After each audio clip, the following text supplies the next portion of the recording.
Bay Bridge é uma espécie de colcha de retalhos, mas no bom sentido. Em 1989, após uma parte desabar depois de um terremoto, a ponte recebeu novos parafusos, chapas e vigas.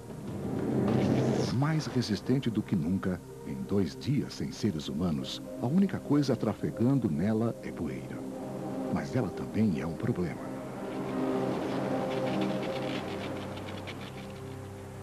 48 horas sem seres humanos. O único som produzido na Bahia são pequenas ondas batendo no casco de um navio cargueiro. Apesar do avanço da tecnologia, na época dos humanos, os navios eram amarrados ao cais com o mesmo equipamento usado pelos antigos marinheiros. Cordas amarram o navio ao cais.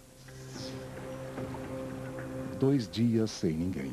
8 cordas de material sintético tão forte quanto arame prendem o navio ao cais deserto. Um único cabo é capaz de suportar 57 mil quilos. Mas por quanto tempo? Isso ainda veremos. 1 semana, sem ninguém. 1 semana sem seres humanos. As torres do edifício Petronas se projetam sobre a cidade deserta de Kuala Lumpur, na Malásia. São os edifícios gêmeos mais altos do mundo, ligados pela passarela mais alta já construída. A passarela se eleva a cerca de 120 metros de altura, ligando o 41º e o 42º andar. É uma construção singular.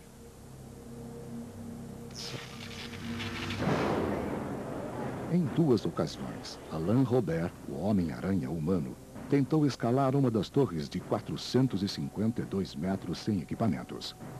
Em ambas as tentativas, ele escalou 60 andares antes de ser detido. 2 dias sem seres humanos. Somente o sol escala o prédio.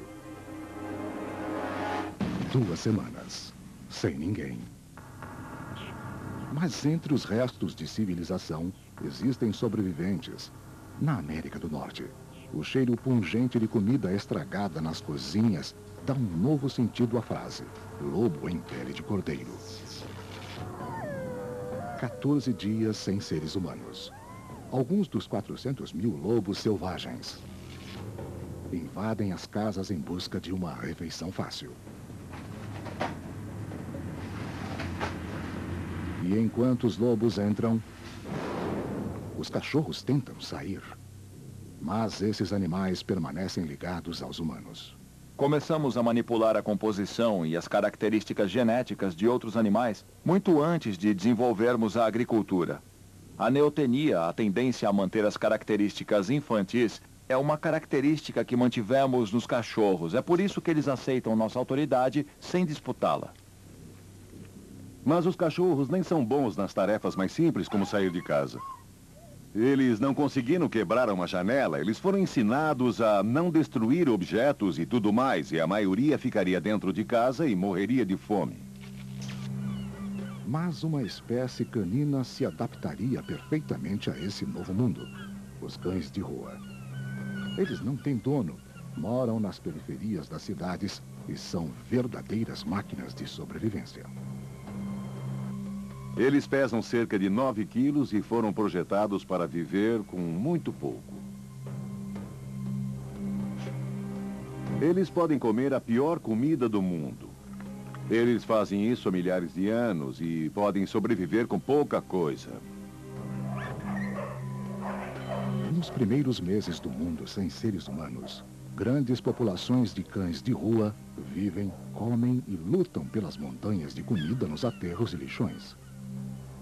Depois disso, a sobrevivência torna-se mais difícil. 3 meses, sem ninguém. 3 meses sem seres humanos. Um dos tesouros mais antigos da humanidade ainda sobrevive. A arte pré-histórica nas cavernas de Lascaux, no sul da França. Durante dezenas de milhares de anos, as pinturas e entalhes surpreendentes, que se imagina terem sido feitas pelo homem de Cro-Magnon, estavam encerradas em cavernas. E em 1940, a sua descoberta surpreendeu o mundo. A qualidade da obra, o seu dinamismo é incrível. Está entre as obras mais belas já produzidas pela humanidade. Sem a interferência humana, podem sobreviver milhares de anos mais, contanto que fiquem enterradas. Por quanto tempo os tesouros da civilização ficarão seguros? Enquanto outros serão destruídos? E o que acontecerá ao local chamado Cofre do Juízo Final? 4 meses, sem ninguém. Passaram-se 4 meses sem seres humanos. Nas regiões desoladas das ilhas mais setentrionais da Noruega, uma porta na neve leva a uma cripta misteriosa.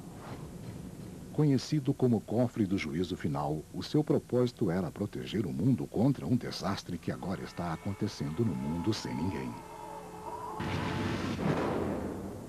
O desastre começou na época dos humanos, com a necessidade de alimentar uma população sem precedentes. Empresas agrícolas criaram sementes para produzir superlavouras e maximizar a produção. Grandes áreas agrícolas foram cultivadas com o melhor tipo de semente. Mas isso sacrificou a melhor proteção de uma plantação contra as pragas: a diversidade. A diversidade que permitiu aos agricultores dos idos de 1700 e 1800 estabelecer a agricultura nos Estados Unidos praticamente desapareceu. Provavelmente 95% das variedades de milho e trigo que existiam em 1800 se foram para sempre. Se uma única praga pegar na primeira planta, vai pegar em todo o resto delas. As plantas domesticadas não duram muito tempo. Na época dos humanos, os agricultores protegiam as suas lavouras com pesticidas. Após 4 meses sem seres humanos, não há nada que impeça que uma única espécie de inseto dizime milhares de hectares de plantações.